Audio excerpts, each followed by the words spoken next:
Hey, wait a minute. Why are there three guys fighting over one giant pizza? That seems a little excessive, right? Well, that's kind of what happened to China.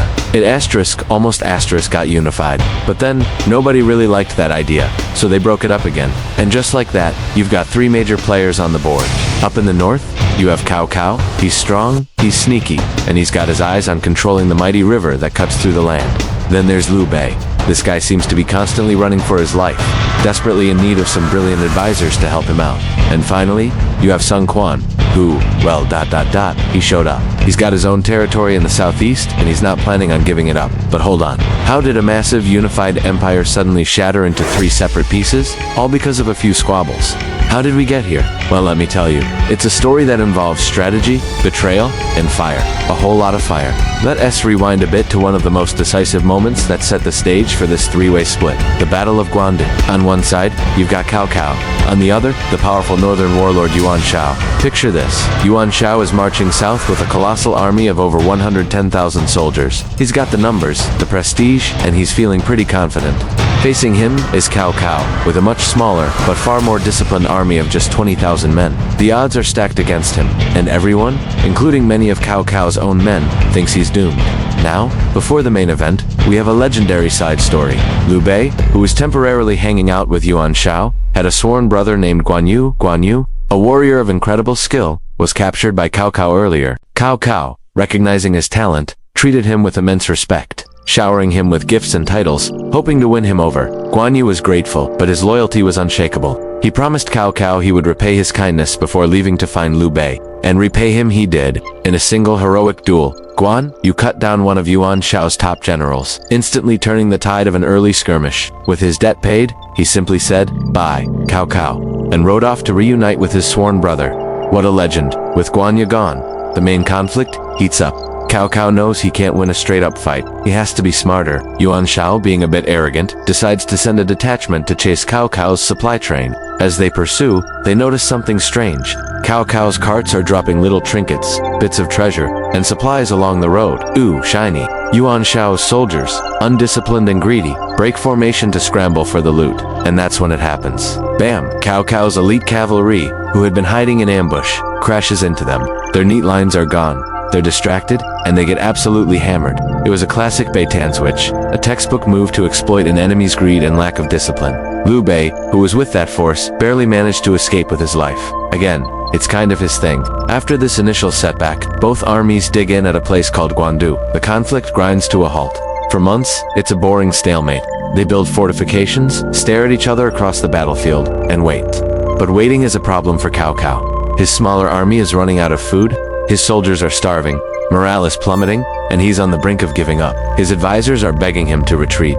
It looks like the end, but this is where Cao Cao's genius truly shines. In a moment of desperation, he gets a crucial piece of intelligence from one of Yuan Shao's defectors. He learns the location of Yuan Shao's main supply depot, a place called Wuchao. It's massive, holding all the food for Yuan Shao's entire army, but it's not very well. In a very smart, very hungry move, Cao Cao personally leads a small, elite strike team.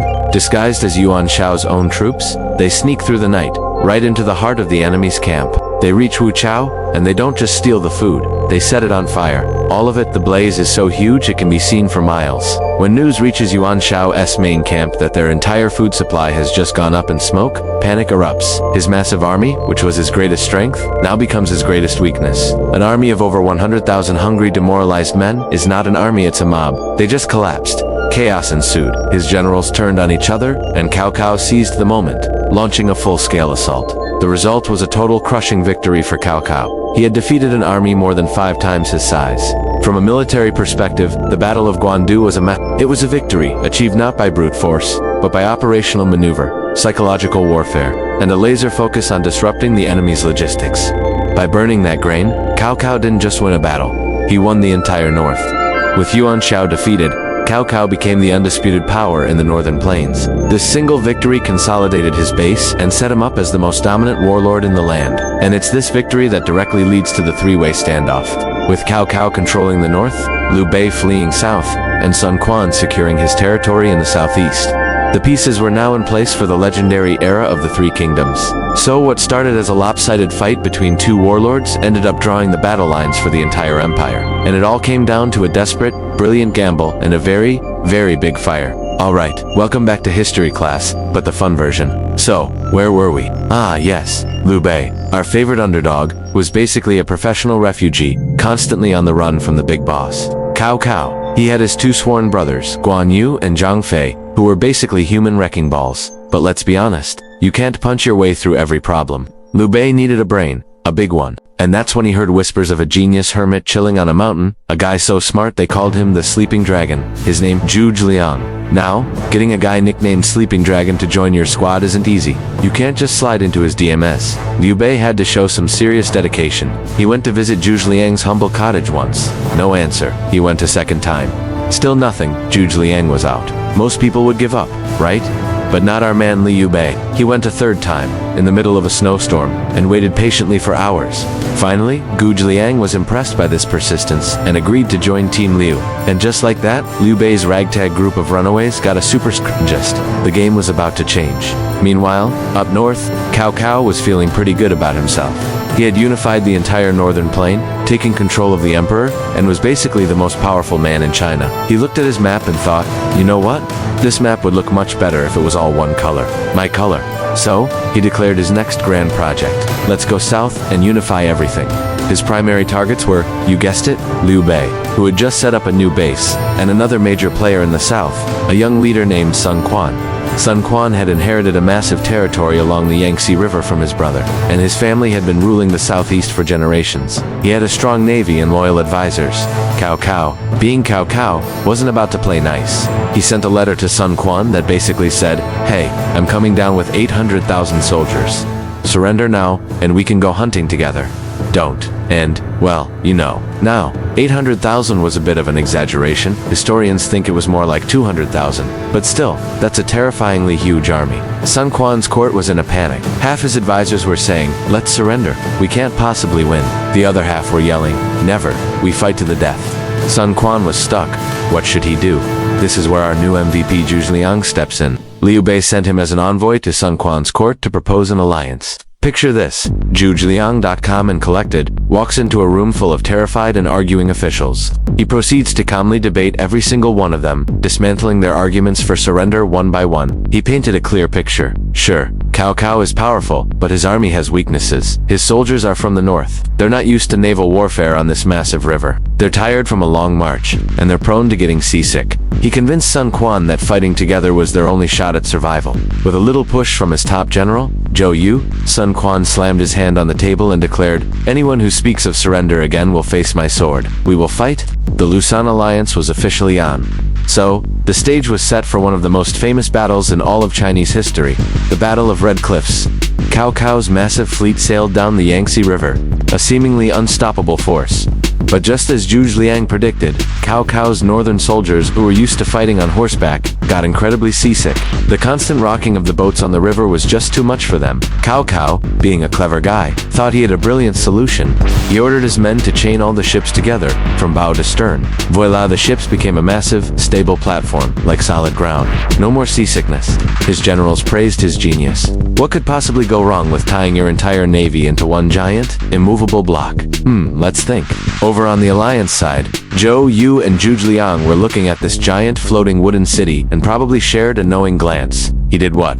He chained them all together. Oh, this is going to be good. They saw a massive opportunity. A very flammable opportunity. Their plan was simple but devastating. They needed two things to make it work: fire and the right wind. Zhu Zhiliang, who was not just a strategist but also a bit of an astronomer and meteorologist, studied the weather patterns. He predicted that on a specific day, the wind, which usually blew from the northwest, would shift and blow from the southeast, directly towards Cao Cao's fleet. On the chosen night, the wind shifted, just as he'd foreseen. The alliance launched their attack. They prepared a few dozen ships, but these weren't warships. They were filled to the brim with dry reeds, firewood, and soaked in flammable oil. They were, essentially, giant floating bombs. A small crew sailed these ships towards Cao Cao's fleet, and once they got close, they lit them on fire, jumped into smaller boats, and rowed away.